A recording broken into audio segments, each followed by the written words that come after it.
Hello friends, welcome back. So this is the second and final part of our Manson and the Family two-part series. In the last episode we tried to keep things kind of vague, a reflection if you will on the confusing and unique nature of the Manson family and how the case impacted America and the wider world. But tonight we're going to fill in the blanks and make everything a little bit more clearer. This is Manson and the Family, Part 2.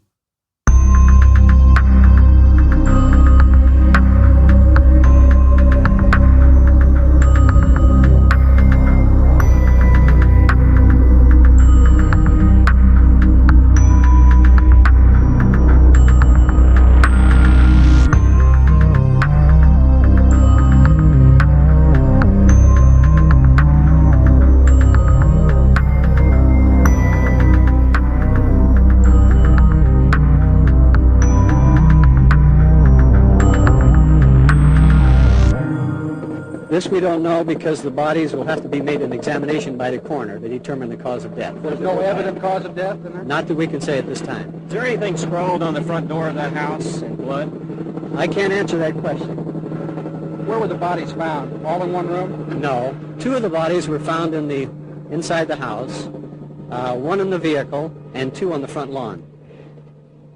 Were there any hangings or anything of that sort? Not that we can determine at this time. Was there a body covered by a hood with a rope around its neck? These are things that I can't give you too much information on at this time until the scientific investigation personnel make their full Was there any evaluation. evidence of drugs there anywhere? On the property? Not that I saw any drugs at all. Did any neighbors report any noise, Lieutenant? I'm sorry. Did any neighbors report any noise in the area, any shots or things of that nature? The neighborhood is being canvassed at this time. We do not have a report back. Was there a party or what was going on last night? Do you have any idea? We have no idea. This is what we're trying to determine. At this point, you must realize that we only have tentative and very meager amount of information. We'll Found. in the front room. I mean, what was she wearing? And we understand she was pregnant. Is that correct? Yes, she is pregnant, but I'm not going to discuss how the body was found or anything because these are things until the investigation progresses further. Were any of the bodies badly mutilated? This I'd rather not discuss. Lieutenant, can you tell us anything at all about why all these wires above us here have chopped? Does this have anything to do with it? We don't know, but of course this is being considered in the evaluation of all the facts concerned. You have any kind of an idea who might have done it? Do you have any kind of APBs out, any suspects at all? No. The only person we have at this time is Mr. Garrettson, whom we are questioning because he was on the premises this morning when the maid arrived. What did it say? Disclaimer. The information provided in this episode is drawn from corroborated and confirmed factual evidence and contains only information that can be substantiated by those involved with the incidents mentioned therein or officially verified accounts. We are aware that there are many who have conducted their own research into this subject and may feel that they have found ulterior details or evidence surrounding this case. However, we at Dead Soul Social Club firmly believe that conjecture and speculation without firm scientific or provable evidence can harm a case or the reputations of those involved going forward. So we stick to only what we can be considered solid provable evidence and factual corroborated information. Please stay tuned until the end of the episode for information regarding our sources and research documents. Thank you. The murders of Sharon Tate, Jay Sebring, Abigail Folger, Wojciech Frykowski and Stephen Parent have occurred. William Garrettson has been questioned and released from custody and the police have no other leads. The Hollywood community of actors have become nervous wrecks and many hire extra security and start carrying loaded firearms. Frank Sinatra, for example, had hired a huge bodyguard in the days following the Tate murders.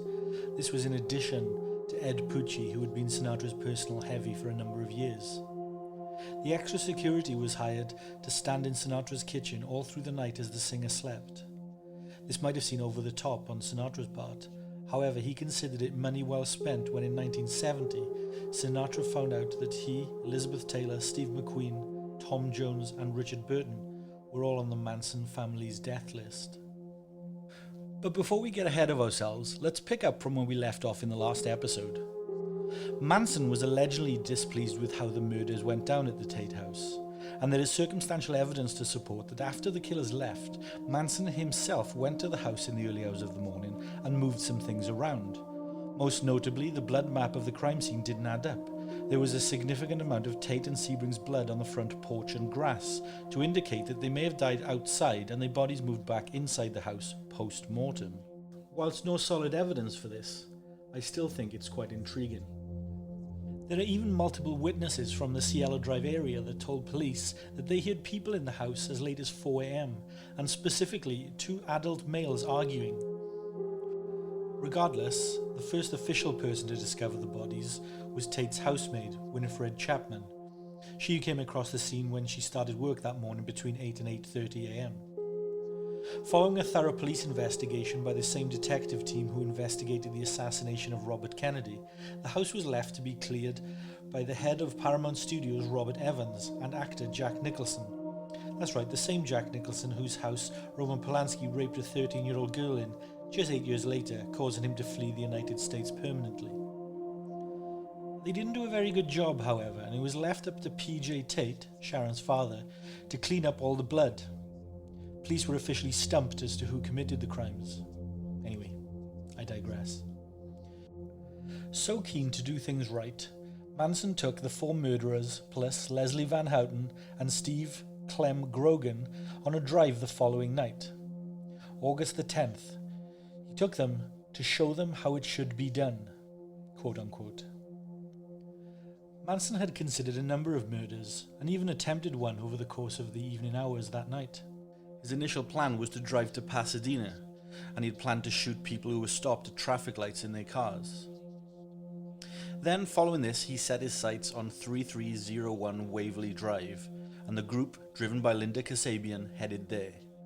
This address wasn't a random address chosen by Manson, though. Far from it. You see, in March 1968, Manson had been hitchhiking along the Pacific Coast Highway when he was picked up by a man named Harold True. True was a college student at the time and had a lot in common with Manson, and also the family as a whole. So much so that they became friends quickly. True had invited Manson and the family to parties at his residence on several occasions, where Manson often spent the night. True lived in the Los Feliz area of Los Angeles. To be specific, he lived at 3267 Waverly Drive, the house right next door to the LaBianca family. Given that information, it is highly likely that Manson had a purpose for choosing the LaBiancas as his next victims. 3301 Waverly Drive was the home of supermarket executive Lino LaBianca and his wife, his second wife, Rosemary, who was the co-owner of a dress shop. The couple lived there with Rosemary's 15-year-old son Frank, her son from her second marriage. Lino was her third husband. Rosemary also had a 21-year-old daughter from her second marriage, Susan. Susan lived in an apartment nearby with her boyfriend Joe, a biker who was affiliated with the Straight Satan's biker group. Fun fact, Susan's apartment might be familiar to some, as around 20 years after the Manson family murders, her apartment was used in the television series Melrose Place. 44-year-old Lino LaBianca was the son of Italian immigrants. LaBianca was a brilliant student who married his high school sweetheart before serving in Europe during World War II and becoming a sergeant first class in the Army Reserve thereafter. Though he fathered 3 kids, his first marriage disintegrated after the war. In 1959, he married again in a Las Vegas wedding to Rosemary LaBianca, who was 39 years old in August 1969. On August 9th, Lino and Rosemary had traveled to Lake Isabella in the Hot Springs Valley, some 2.5 hours north of Los Angeles, to spend the day boating on the lake and to pick up their son Frank, who had been there vacationing with a friend's family for the week prior. Rosemary LaBianca grew up in Arizona, and she moved to Los Angeles sometime in the 1940s during her late teens. Her first marriage resulted in her 2 children, but ended in divorce, as she turned her attention to business. From the profits of a mobile dress shop, as well as invested in stocks, Rosemary became a self-made millionaire and a wealthy business investor. So, some 9 years after Lino and Rosemary got married in Vegas, the couple moved to Waverly Drive, Lino's childhood home. The move was intended to be a temporary living arrangement, but a year later, in August of '69, the LaBiancas were still living there. The LaBiancas returned home on the evening of August 9th without their son Frank. He had asked if he could stay one more day with his friends, and and Rosemary had agreed, arranging for Frank to get a lift the following day with his friend's family. The LaBiancas were last seen alive by a friend of theirs late that Saturday night. John Fokianos owned a newsstand on the corner of Hillhurst and Franklin, the newsstand where Lino LaBianca bought his daily newspaper. He saw the LaBiancas approaching and got their regular paper ready, the Sunday edition of the Los Angeles Herald-Examiner, that had only just minutes before come into stock. As it was the Sunday edition, it featured the news of the Tate murders, and Fokianos recalled at trial that Rosemary was particularly shaken up by the news and was fearful, knowing that the killers were still on the loose. They headed home after the brief conversation with Fokianos, who estimated that it was around 1 a.m. According to Susan Atkins and Linda Kasabian, on the night of the LaBianca murders, they arrived at Waverly Drive, where Manson disappeared up the driveway. He returned shortly after to say that he had tied up the occupants of the house. He then sent up Tex Watson, along with Patricia Krenwinkel and Leslie Van Houten. Watson went on to state in his autobiography that Manson went up alone first, before returning to take him up to the house with him. Manson showed Watson a man through a window who was asleep in an armchair, and the two then entered through the unlocked back door. Manson then roused the sleeping Lino LaBianca from the couch at gunpoint, and got Watson to bind his hands with a leather thong. Rosemary was brought into the living room from the bedroom, and Watson followed Manson's instructions to cover the couple's heads with pillowcases which he had bound in place with lamp cords. Manson then left, sending in Krenwinkel and Van Houten with instructions that the couple should be killed. Watson had complained to Manson earlier of the inadequacy of the previous night's weapons. He sent the women from the kitchen to the bedroom where Rosemary LaBianca had been returned, while he went to the living room and began stabbing Lino LaBianca with a chrome-plated bayonet. The first thrust went into his throat. Watson heard a scuffle in the bedroom and went in there to discover Rosemary LaBianca keeping the women at bay by swinging the lamp tied to her neck. He stabbed her several times with the bayonet, then returned to the living room and resumed attacking Lino, whom he had stabbed a total of 12 times. Watson then carved the word "war" into Lino's abdomen before he returned to the bedroom and found Krenwinkel stabbing Rosemary LaBianca with a knife from the LaBianca kitchen. Manson had instructed Watson to ensure that each of the women played a part, so he told Van Houten to join the stabbing of her. She did, stabbing her approximately 16 times in the back and her exposed buttocks. Van Houten claimed at the trial that Rosemary LaBianca was dead when she stabbed her, and indeed evidence showed that many of the 41 total stab wounds inflicted on Rosemary had in fact been inflicted post-mortem. Several of the stab wounds had severed Rosemary's spinal cord early on during the attack, and these wounds would have immediately paralyzed Rosemary from the neck down, making her unable to defend herself. It's also likely that the severing of the spinal cord would have also made it difficult for Rosemary to breathe, as it would have removed her ability to control lung function. But the attack happened so quickly, it's impossible to verify at which point death occurred, and is more than likely she died from all of her wounds combined. Tex Watson cleaned off the bayonet and showered, while Krenwinkel wrote "Rise" and "Death to Pigs" on the walls in the victim's blood, and "Helter Skelter" on the refrigerator door. Krenwinkel had given Lino LaBianca 14 puncture wounds with an ivory-handled carving fork, which she left sticking out of Lino's stomach. She also implanted a steak knife into his throat. The killers all purposefully ate watermelon and left the rinds in the kitchen sink to make it look to police, in their words, like black people had committed the crimes. Leslie Van Houten changed into some of Rosemary's clothes, and they all sat on the front lawn drinking chocolate milk and eating cheese until the sun came up, at which point they hitchhiked back to the Spahn Ranch. Meanwhile, Manson drove the other 3 family members who had departed Spahn with him that evening to the Venice home of a Lebanese actor by the name of Saladin Nadir, an actor whose name was left out of the trial manuscript. Manson had wanted his followers to murder the actor in his apartment, but Linda Kasabian thwarted the murder attempt deliberately by knocking on the wrong apartment door and waking a stranger, she said at trial. The group abandoned the murder plan and left, but not before Susan Atkins took a nice big shit in the stairwell on the way out. Classy lady.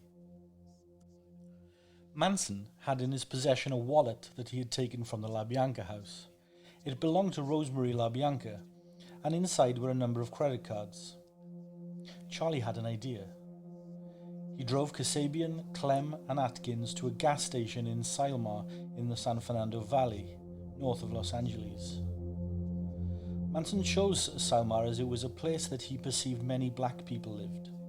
His plan was to leave the wallet in the gas station toilets, and he figured that a black person would find the wallet and use the credit cards inside, and thus linking them as suspects in the LaBianca murders. Manson gave the wallet and instructions to Kasabian, who followed them to the letter and left it in the gas station toilet. The mission was a success, Manson thought, and he took his 3 apprentices to a Denny's and bought them all milkshakes to celebrate his plan going well. In retrospect, the plan didn't go all that well, however, as the wallet wouldn't be found for just over 4 months, and by that time, mold and moisture in the toilet building had broken down and all but ruined the wallet. When Frank returned from Lake Isabella the following evening, he approached the house and immediately felt that something was wrong. The garage was open, the boat was still hooked up to the car, and all the shades were pulled down on the windows of the house. All were things that didn't usually occur. Rather than enter the house, Frank decided to walk a couple of blocks to Hyperion and Rowena, where there was a payphone outside the Charburger. He called his sister Susan and asked her to come by the house. Susan and her boyfriend Joe picked up Frank at the Charburger, and the 3 went to the house and discovered their parents' bodies there. You'll remember that earlier I mentioned that Joe Dorgan, the boyfriend of Susan LaBianca, was a member of the biker group named the Straight Satans. Well, the Straight Satans were actually affiliated with the Manson family and were friends with Charlie. There is no known evidence to prove that Joe Dorgan actually knew Charlie personally. However, by 1982, Susan was actively campaigning for the release of Tex Watson from prison, which raised many eyebrows and some suspicion.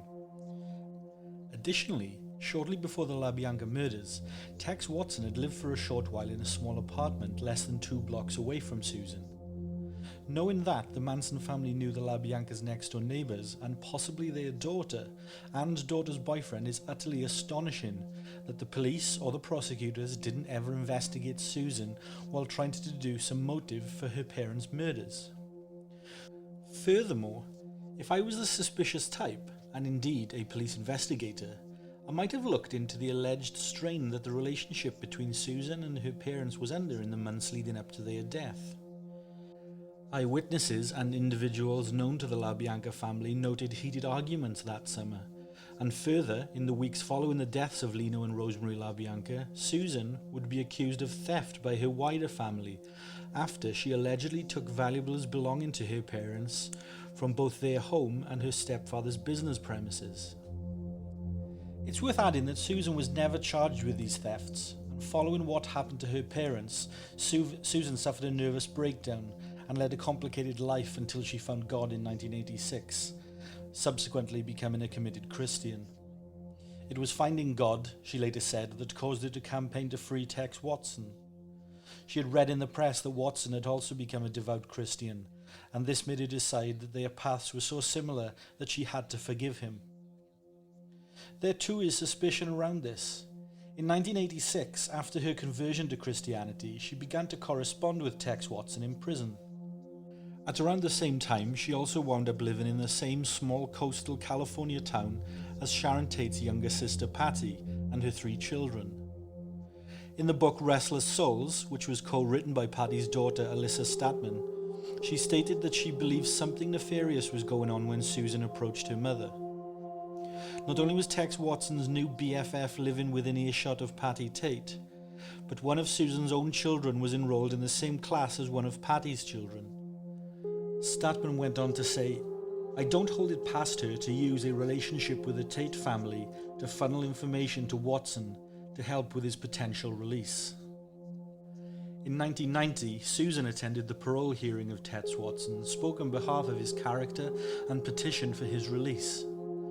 Also in attendance at the hearing was Doris Tate, Sharon's mother, a formidable lady who spoke to keep Watson behind bars. Following the hearing, witnesses and video footage recalled Doris loudly tearing into Susan in the prison car park and calling her stupid, stupid shit. It's all very suspicious and has never truly been investigated. It may all be nothing more than a series of coincidences, but the coincidences seem too many and often for a lot of Manson case investigators, Tate family members, and a number of others with ties to the case. Sadly, and in a very strange twist of fate, on July 3rd, 2020, Ariana Walk, the 40-year-old daughter of Susan LaBianca, was stabbed to death in her Denver, Colorado home by a friend of hers. Susan, losing both mother and daughter in the same horrific way, is unimaginable. Now, as we know, the Tate murders became international news almost instantly, and police quietly began to suspect that it was a drug deal gone bad. The LaBianca crime scene, which was discovered around 10:30 p.m., almost 19 hours after the murders had taken place, discovered by Frank, Susan and Joe Dorgan, were initially considered by police to be completely unrelated to the Tate murders. In fact, on August 12, 1969, the LAPD told the press it had ruled out any connection between the Tate and LaBianca homicides. On August 16th, the sheriff's office raided Spahn Ranch and arrested Manson and 25 members of the family, but they weren't arrested for the murders. The police suspected the family as being involved as suspects in an auto theft ring, and they were thought to be behind a series of Volkswagen Beetle thefts, which they had then converted into dune buggies. During the raid on the ranch, weapons were seized, but because of an admin error on the search warrant, the group had to be released a few days later. Police had no idea who committed either the Tate or LaBianca murders and had no leads. The only thing that was noted and announced at the end of August was that the detectives working the LaBianca case noted a possible connection between the bloody write-ins at the LaBianca house and a song from the Beatles' most recent album titled Helter Skelter. The Manson family had committed heinous and horrific acts, and they had seemingly gotten away with it. The police had zero to go on. Later on, during the trial of Manson and the family, and written in his book Helter Skelter, District Attorney Vincent Bugliosi would state that the family was a cult, led by Manson.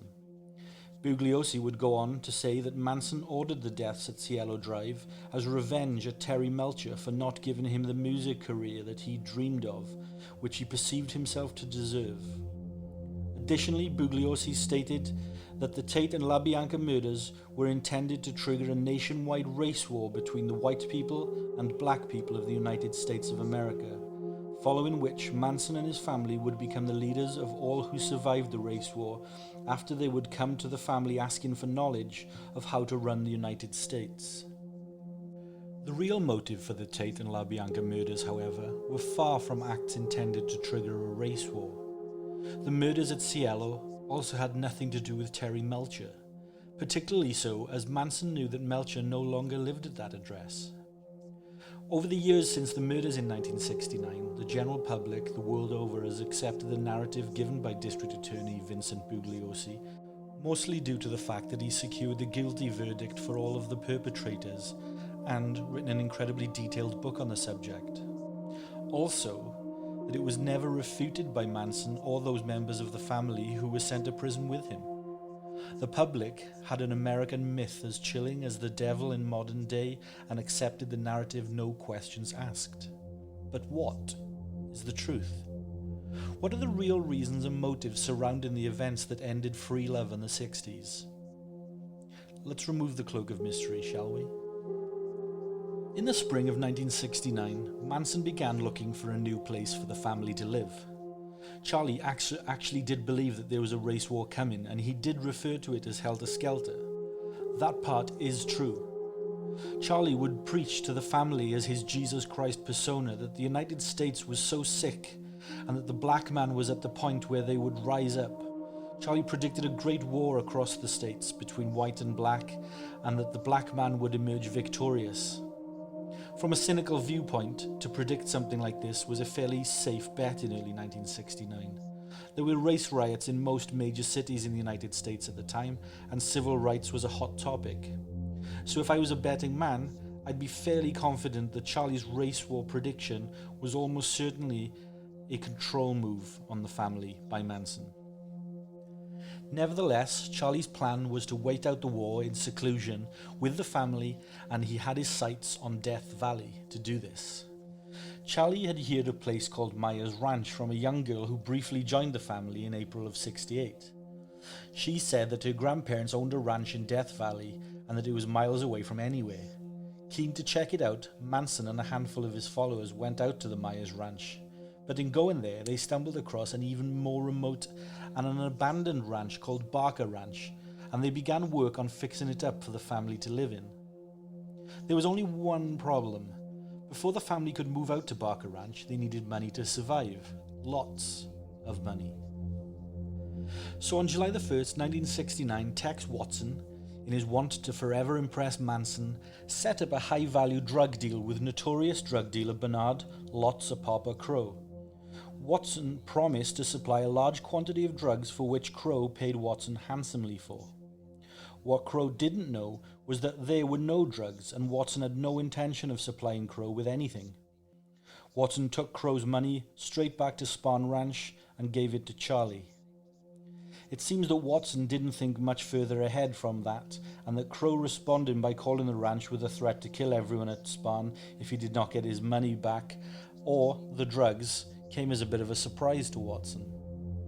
Charlie wasn't going to wait around for trouble to come and find him, so he headed to Crow's Franklin Avenue apartment in Hollywood. An argument broke out between the two men, and Manson pulled out a .45 Colt Buntline Special revolver and shot Lots of Papa in the stomach. Crow dropped immediately like a lead weight, and Manson fled the scene straight back to Spahn Ranch. 2 days had passed, and Manson was becoming nervous. Considering all of his crimes over the years, Manson was not a seasoned killer, and his agitation and paranoia was beginning to show. On the television that evening, the family watched a news report about the body of a Black Panther that had been murdered and subsequently dumped in Los Angeles.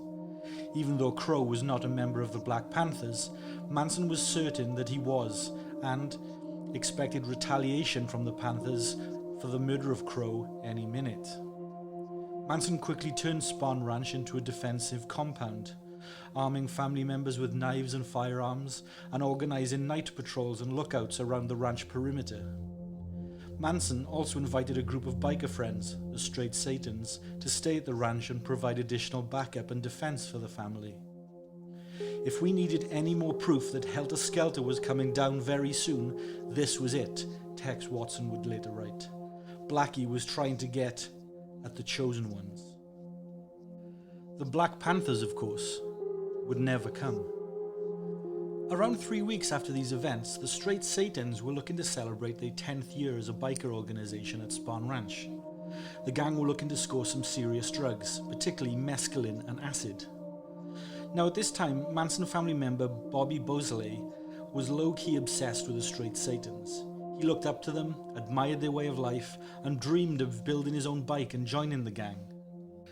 Bobby, who was known to the family as Cupid due to his boyish good looks, immediately wanted to help the gang score the drugs that they needed. So he offered to take their money and get them the mescaline and acid that they wanted from a friend of the Manson family, a friend by the name of Gary Hinman. Gary Hinman was born on Christmas Eve, 1934 in Colorado. He studied at the University of California, Los Angeles, and graduated with a degree in chemistry, and continued his education by completing a PhD in sociology.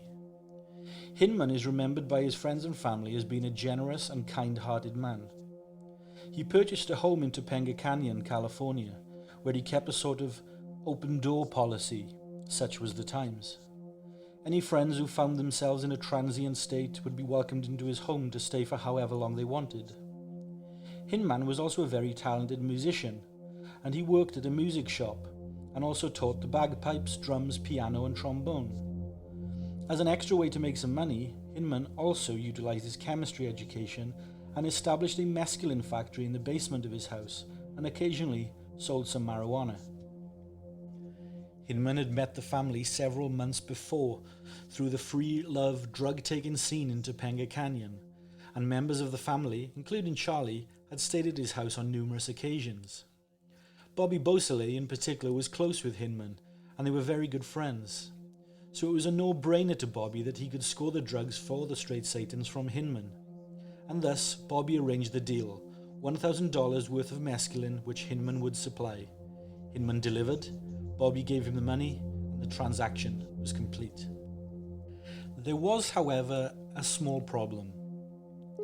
No member of the Straight Satans had ever taken mescaline before, so they weren't sure how much to take, and invariably took far too much, which resulted in them all getting sick and having a very, very bad trip. So, as these situations tend to play out, the biker gang demanded their money back from Bobby, but not before beating him senseless and promising that if they didn't get their money, they would kill him. Understandably, Bobby panicked and headed straight to Hinman's house to get the money, accompanied by family members Mary Bruner and Susan Atkins, who just thought they were going to visit Hinman and didn't know about the drug deal gone bad, so to speak. Bobby explained to Hinman what had happened and asked for the money back for fear of his life. Hinman explained, however, that he no longer had the money, so couldn't reimburse Bobby. Nervous, anxious and worried, Bobby started to turn Hinman's house over looking for anything of worth, and Hinman reacted with anger, and a scuffle between the two men broke out. Bobby pulled a handgun out, and the two men struggled with it, both trying to disarm the other, until a shot fired off. Both Bobby and Hinman froze and checked themselves over for injury, and both were fine. In the moment's pause, though, Bobby was able to take the gun from Hinman. Now, during this crazed melee, Mary Bruner had ran to the phone and called Charlie at the ranch and told him what was going on. Hinman and Bobby eventually calmed down and sat and talked sensibly for a while, both apologizing to the other. After a short while, there was a knock at the door. Hinman got up and answered the door. Bobby recalls Hinman saying, "Oh, hi, Charlie," clearly pleased to see Manson at the door, unannounced. But without saying a word, Charlie pulled out a knife and slashed Hinman across the face. Over the years, some have exaggerated this story and said that Manson used a sword on Hinman, but it was certainly a knife. Manson didn't stick around for long before leaving, giving Bobby the instruction to be a man. But Bobby felt terrible about what had happened. Him and the girls used dental floss to apply stitches to Hinman's face, although he bled heavily. After 2 days of Bobby, Atkins and Bruner staying with Hinman, Hinman was insisting that they take him to the hospital. But Bobby was certain that he would get arrested for this. So he called Manson back at the ranch and asked him what he should now do. Manson abruptly, before hanging up the phone, simply said, "You know what to do." With those words fresh in his mind, Bobby Beausoleil turned around, drew a knife and stabbed Gary Hinman to death in his living room. In Hinman's blood, the girls wrote "Political Piggy" on the wall of the room and also painted a Black Panther claw. What Bobby wasn't aware of, that Susan Atkins later confessed to in her 1977 autobiography, Child of Satan, Child of God, was that Manson had previously tasked Atkins with obtaining Hinman's $21,000 inheritance to go toward the fund for moving to Barker Ranch. Manson had instructed Atkins to kill Hinman for it, if necessary. Bobby Beausoleil was arrested 10 days later on August the 6th, asleep in Gary Hinman's car. The murder weapon was in the car with him. This was just 2 days before the Tate murders at Cielo Drive. Keep the events surrounding Lotsa Papa and Gary Hinman to one side for now. We'll come back to them. I just want to discuss how the Tate and LaBianca murders were linked and then eventually linked to the family themselves. Still working as two separate investigation teams, the LaBianca police team checked with the sheriff office in mid-October about any possible similar crimes that had occurred to their knowledge. The team learned about the Hinman case. They also learned that the Hinman detectives had spoken with Beausoleil's girlfriend, Kitty Lutzinger, who it turns out had been arrested a few days earlier with members of the Manson family. The arrests, the LaBianca investigation team learned, which were for car thefts, had taken place at the desert location of the Barker Ranch to which the family had moved on to. A joint force of National Park Service rangers and officers from the California Highway Patrol and the Inyo County Sheriff's Office, federal, state and county personnel had raided Barker Ranch after following clues unwittingly left when family members burned an earth mover owned by the Death Valley National Monument. The raiders had found stolen dune buggies and other vehicles and had arrested 24 people, including Charles Manson himself. A highway patrol officer had found Manson during the raid hiding in a cabinet beneath the bathroom sink. The officers, however, had no idea that the people they were arresting for auto theft were involved with the murders. Just to clarify, these arrests at the Barker Ranch for auto theft are separate to the arrests at the Spahn Ranch for auto theft some months before. Following up leads a month after they had spoken with Lutzinger, La Bianca detectives contacted members of a motorcycle gang Manson tried to enlist as his bodyguards while the family was at the Spahn Ranch. While the gang members were providing some information that suggested a link between Manson and the murders, it was prison cellmates of Susan Atkins who supplied the real breakthrough in the case. Ronnie Howard and Virginia Graham, who developed a bond with Atkins in jail, informed LAPD of the family's involvement in the crimes after Atkins had confessed to the crimes to both of them while in jail. Atkins was initially booked for the Hinman murder after she confessed to sheriff's detectives that she had been involved in it. But on December the 1st, 1969, acting on the information from these sources, LAPD announced warrants for the arrest of Tex Watson, Patricia Krenwinkel, and Linda Kasabian in the Tate case. The suspects' involvement in the La Bianca murders was noted. Manson and Atkins, already in custody, were not mentioned. The connection between the La Bianca case and Leslie Van Houten, who was also among those arrested near Death Valley at the Barker Ranch, had not yet been recognized. Tex Watson and Patricia Krenwinkel were already under arrest with authorities in McKinney, Texas and Mobile, Alabama, where they had fled following the crimes. Informed that a warrant was out for her arrest, Linda Kasabian voluntarily surrendered to authorities in Concord, New Hampshire on December 2nd and quickly turned state's evidence. On September the 1st, 1969, the distinctive .22 caliber high-standard buntline special revolver that Tex Watson used on Stephen Parent, Jay Sebring and Wojciech Frykowski had been found and given to the police by Stephen Weiss. Watson and Krenwinkel also matched for fingerprints evidence taken at the Tate residence. In mid-December, when the Los Angeles Times published a crime account based on information Susan Atkins had given to her attorney, Weiss's father made several police phone calls which finally prompted LAPD to locate the gun in its evidence file and connect it with the murders via ballistics tests. Acting on that same newspaper account, a local ABC television crew quickly located and recovered bloody clothing discarded by the Tate killers. The knives discarded en route from the Tate residence were never recovered, despite a search by some of the crewmen and, months later, by LAPD. A knife found behind the cushion of a chair in the Tate living room was apparently that of Susan Atkins, who lost her knife in the course of the attack. The authorities had their suspects, and the evidence was strong. On June 15, 1970, the American trial of the century began. The prosecution's main witness was Linda Kasabian, who, along with Manson, Atkins and Krenwinkel, had been charged with 7 counts of murder and 1 of conspiracy. Kasabian would be granted immunity in exchange for going state's evidence and providing prosecution witness statements.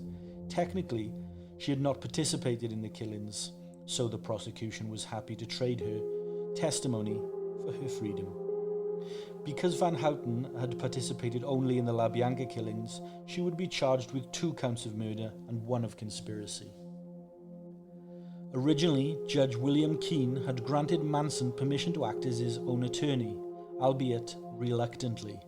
But due to Manson's conduct and him making outlandish and nonsensical pre-trial motions, the judge withdrew permission before the trial had even started. On Friday, 24th of July, 1970, the first day of testimony, Manson appeared in court with an X carved into his forehead. He issued a statement that he was considered inadequate and incompetent to speak or defend himself, and had crossed himself from the establishment's world. Over the following weekend, the female defendants duplicated the mark on their own foreheads, as did most family members within a day or so. Famously, and notoriously, Charles Manson would later change the X that was carved into his forehead into a swastika while in prison. Throughout the trial, family members loitered near the entrances and corridors of the courthouse. To keep them out of the courtroom proper, the prosecution subpoenaed them as prospective witnesses, who would not be able to enter while others were testifying. When the group established itself in vigil on the sidewalk, some members wore sheathed hunting knives that, although in plain view, were carried legally. Each of them was also identifiable by the X on his or her forehead. Some family members attempted to dissuade witnesses from testifying. Prosecution witnesses Paul Watkins and Juan Flynn were both threatened. Watkins was even badly burned in an arson attack on his van, the perpetrators of which were never caught. On October 5th, Manson was denied the court's permission to question a prosecution witness. Leaping over the defense table, Manson attempted to attack the judge, but was wrestled to the ground by court bailiffs. Following this, he was removed from the courtroom with the female defendants, who had subsequently risen and began chanting in Latin. Thereafter, the judge began wearing a firearm under his robes for the duration of the trial. On March 29, 1971, the jury returned verdicts of death against all 4 defendants on all counts. On April 19, 1971, Judge Older sentenced the 4 to death. Tex Watson was also found guilty on all counts at his trial later that year, and he was also sentenced to death. In February 1972, California abolished the death penalty, and the 5 had their death penalties commuted to life in prison. During the trial, the prosecution tried to prove that the Tate-LaBianca murders were committed to trigger a nationwide race war, and that the family was an insane and dangerous cult of evil who were out of control and out of touch with reality. Indeed, the behaviours of all the defendants during the trial certainly didn't help their case, and made them look just as crazy as the prosecution portrayed.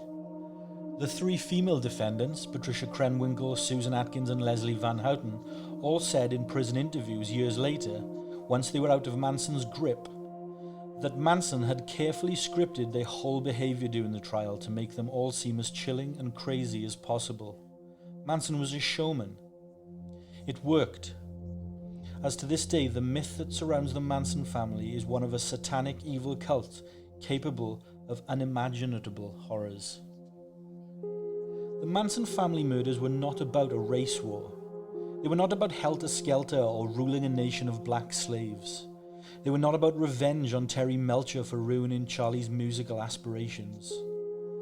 The Manson family murders were about money and drugs, plain and simple. Family member Catherine Shaw once said that the Tate murders happened to replicate the Hinman murder, so the authorities would believe that Bobby Beausoleil was innocent, as he was in jail when the Tate murders happened.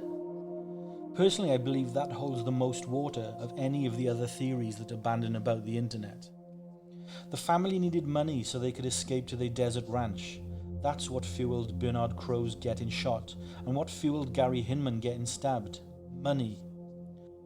Don't forget that Bobby Beausoleil never gave the Straight Satans the money for the drugs that they were owed.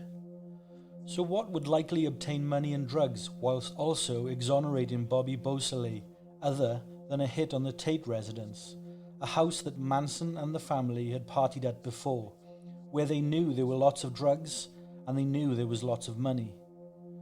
Whilst this last part is my theory, it is a theory pieced together from actual evidence and eyewitnesses, statements from actual family members, so I don't think it's that far a reach at all, but I suppose we will likely never know for certain. Tex Watson, Leslie Van Houten, Patricia Krenwinkel and Bobby Beausoleil are all still incarcerated to this very day. Charles Manson and Susan Atkins have both died in prison.